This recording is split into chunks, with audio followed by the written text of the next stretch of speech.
Entire world release on December 5th cinema release ఉంది. December 5th cinema రిలీజ్కి ప్రపంచంలో Telugu cinema collections ప్రపంచంలోని ఎక్కడ కనివిని ఎరగిన కలెక్షన్ అంటే ఏ సినిమా చరిత్ర తిరగరాస్తుంది చరిత్రనే. ఎందుకంటే అది ఎందుకు హైప్ వచ్చిందో, ఆ సినిమా ఎందుకు అంత జనాల ఎంక్వైరీస్ ఉన్నాయో తెలియదు, కానీ ప్రపంచంలో మాత్రం తెలుగు సినిమా కలెక్షన్స్ అన్నీ కూడా తిరగరాస్తూ ఆ సినిమా రేట్లు ఈరోజు మొత్తం నేను సినిమా అంటే సినిమా దీనికోసం మాట్లాడట్లేదు, ఓన్లీ కలెక్షన్స్ కోసం మాట్లాడుతున్నా. 11,000 స్క్రీన్లు కాదండి, మీరు 15,000 స్క్రీన్లు ఉంటే 15,000 స్క్రీన్లు వేసినా కూడా ఈజ్ 1 వీక్ దాకా హెవీ రిటర్న్స్ వచ్చే పరిస్థితుల్లో ఉన్నాయి. ల్యాండ్ ఆర్డర్ ప్రాబ్లం, ఎందుకంటే ప్రతి ఎంక్వైరీ కూడా ఉన్న కెపాసిటీ 580,000 కెపాసిటీ అయితే దానికి 20 రెట్లు మంది జనం వెయిట్ చేస్తున్నారు, ఎందుకంటే ఈ టికెట్స్ కోసం వెయిటింగ్ ఉన్నారు. ఓకే, ఇవన్నీ ఒక ఎత్తు అయితే ఇక్కడ దీంట్లో కొంతమంది దళారులు రేట్లు విపరీతంగా పెంచి టికెట్స్ని 5,000కి 4,000కి అమ్ముతామని ఈ వాట్సాప్లో ఈ రూమర్స్ చేస్తున్నారు. దయచేసి అల్లు అర్జున్ గారు, మన ఫ్యామిలీ తర్వాత ఫ్యాన్సే మన ఫ్యామిలీ అందరికీ కూడా, ఫ్యాన్స్ అందరికీ కూడా విన్నపం చేయండి. దయచేసి బ్లాక్ మార్కెట్ లెవెల్లో కొనొద్దండి. గవర్నమెంట్ వారు ఏ రేట్ ఇచ్చారో ఆ రేటుకి మాత్రమే కొనండి. 7,000 జీతగాల నుంచి 7 లక్షల జీతగాల వరకు అల్లు అర్జున్ గారి ఫ్యాన్సే కనుక అందరూ చూడాలి. 7,000 జీతగాడి సినిమా చూడాలి, 7 లక్షల జీతగాడి సినిమా చూడాలి కనుక అందరికీ అందుబాటులో ఉండే విధంగా సినిమా చూడాలి కనుక ఫ్యాన్స్ అందరికీ కూడా మీరు దయచేసి బ్లాక్ మార్కెట్ లెవెల్లో కూడా ప్రోత్సహించకండి, దళారుల దగ్గర ప్రోత్సహించకండి. డైరెక్ట్గా గవర్నమెంట్ ఏ రేట్ ఇచ్చిందో ఆ రేటుకే టికెట్ అమ్మాలి, ఆ రేటుకే మీరు కొనమని ఒక్కసారి ఫ్యాన్స్ అందరికీ కూడా మీరు విన్నపిస్తారని నా విన్నపం అండి. అలాగే బెనిఫిట్స్ వాళ్ళకి ఈ సెల్ ఫోన్ లెవెల్ కూడా అలౌ చేయొద్దు. దయచేసి సినిమా పూర్తిగా అయిపోయిన వెంటనే మీరు బాగుందా బాగులేదో మీరు పెట్టుకోండి, కానీ మీరు సినిమాని సెల్ ఫోన్లు అలౌ చేసి 3 గంటల సినిమాకి 300 ట్రోల్స్ చేసి సినిమా బాగుందా లేదా కాదు, మీ ఇష్టం వచ్చిన ట్రోల్స్ సినిమాని ఇబ్బంది పెట్టవద్దు. సినిమా అంటే ఎన్నో వేల మంది కష్టపడి ఎన్నో సంవత్సరాలు కష్టపడితే ఆ కష్టానికి సినిమా వస్తుంది.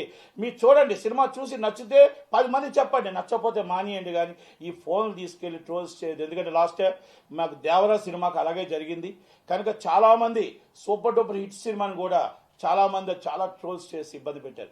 సినిమా ఇండస్ట్రీలో చాలామంది కొన్ని లక్షల కుటుంబాలు బతుకుతాయి. ఒక సినిమా రిలీజ్ అవుతుందంటే కొన్ని వేల కుటుంబాలు ఆ సినిమా మీద ఆధారపడి ఉంటాయి కనుక దయచేసి ప్రతి ఒక్కరు సినిమా ఎగ్జిబ్యూటర్లకి, ప్రొడ్యూసర్స్కి, మా డిస్ట్రిబ్యూటర్లకి, హీరో గారికి అందరికీ విన్నపం, ఆ 2 షోస్ మాత్రం ఫోన్లు అలౌ చేయకుండా దయచేసి సినిమా చూసి బాగుంటే బయటికి వచ్చి చెప్పండి తప్ప దయచేసి మీరు ఆ ఫోన్ తీసుకెళ్ళి ట్రోల్స్ చేయొద్దు అనేది నా విన్నపం.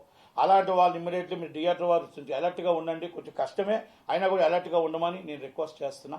అలాగే హీరో గారు కూడా దీన్ని వినిపించమని అడుగుతున్నా. అలాగే రేట్స్ ఇప్పుడే తెలంగాణ రేట్స్ వచ్చాయి, కానీ మరీ చాలామంది కొంచెం ఇబ్బంది పడుతున్నట్టే ఉంది. ఎంటర్టైన్మెంట్కి మనం లో క్లాస్ నుంచి middle class and upper class దాకా అందరికీ అందుబాటులో ఉండే విధంగా రేట్లు ఉండాలి. కానీ మీరు ఇప్పుడు దాకా హిస్టరీలో రికార్డ్ కన్వీని ఎరగని రేట్లు వచ్చాయి కనుక ఒక్కసారి ప్రొడ్యూసర్స్ కానీ గవర్నమెంట్ వారు కూడా ఆలోచిస్తే బాగుంటుందేమో. ఎందుకంటే మరీ హైప్ రేట్స్ ఉన్నాయనేసి ఇప్పుడు రేట్లు చూశాను కనుక ఒక్కసారి అది ప్రొడ్యూసర్ గారికి గవర్నమెంట్కి కూడా, ఎందుకంటే ఎంటర్టైన్మెంట్కి దూరం అయిపోతారు. ఎందుకంటే సామాన్య ప్రజానీకం సినిమా చూడాలి, అందరూ చూస్తేనే సినిమా కాబట్టి ఒక్కసారి ఆలోచించండి, రేట్ల మీద పునరాలోచించమని అడుగుతున్నాను. ఎందుకంటే 1,239 రూపాయలు ఏదో ఐనాక్స్ వచ్చినట్టుంది, అలాగే మీకు మామూలుగా 800 రూపాయలు బెనిఫిట్స్ ఏదో వచ్చినట్టుంది. మామూలు టికెట్స్ వచ్చి 400 రూపాయలు, 500 రూపాయలు, ఏదో 600 రూపాయలు ఏదో వచ్చే రేట్లు ఇంకా పూర్తిగా చూడలేదు, జియోలో చూడలేదు, మామూలు బయట మీరు మీడియా ఇయడమే కనుక దయచేసి ఒక్కసారి గవర్నమెంట్ కూడా ఎప్పుడూ ఇవ్వలేదు ఇంత దాకా ఇలా రేట్లు. కానీ సినిమా హై బడ్జెట్ అయ్యింది, ఎక్కువగా ఎక్స్పెక్టేషన్ ఉంది కాబట్టి ప్రజలను కూడా మనం వాళ్ళని రెండోసారి 1కి 5 సార్లు చూసే విధంగా చూడాలి తప్ప వాళ్ళు మనం ఒకటేసారి మనం ఈ కలెక్షన్స్కి టికెట్స్ ఇంత హై రేట్ పెట్టడం అనేది కరెక్ట్ కాదేమో. ఒక్కసారి రివ్యూ చేయమని గవర్నమెంట్ని అడుగుతున్నా. అలాగే ఒక్కసారి ప్రొడ్యూసర్స్ కూడా ఒక్కసారి ఆలోచించండి. మీకు నష్టం కాకుండా, ప్రేక్షకులు దూరం కాకుండా ఎలా చేయగలుగుతారు, ఏ విధంగా చేయగలుగుతారో ఒకసారి హీరో గారు కూడా ఆలోచించి, ఎందుకంటే మన ఫ్యాన్స్ అనేది మన ప్రయాణం, వాళ్ళకు అందుబాటులో ఉండే విధంగా ఒక్కసారి ఆలోచించేయమని నేను రిక్వెస్ట్ చేస్తూ thank you very much. Thank you.